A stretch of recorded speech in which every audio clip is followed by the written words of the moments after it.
2 तारखेपर्यंत कर्जमाफी जाहीर करा, अन्यथा मंत्रालयात घुसू. आंदोलन स्थगितीनंतर बच्चू कडूंचा इशारा. बुलढाण्यात आमदार संजय कुटेंचं घर जाळण्याचा प्रयत्न. संग्रामपूरमधील तरुणाकडून घर जाळण्याचा प्रयत्न. घर जाळण्याचा प्रयत्न करणाऱ्यावर गुन्हा दाखल.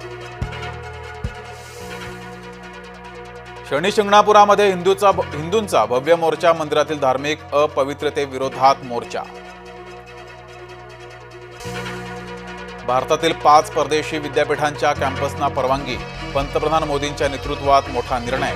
मुख्यमंत्री देवेंद्र फडणवीसांकडून निर्णयाचं कौतुक.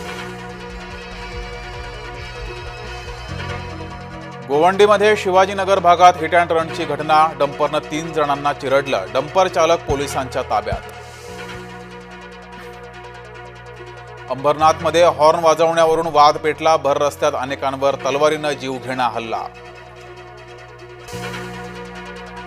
दुबईतील गगनचुंबी इमारतीला भीषण आग. इमारतीतून 4000 लोकांना बाहेर काढण्यात यश.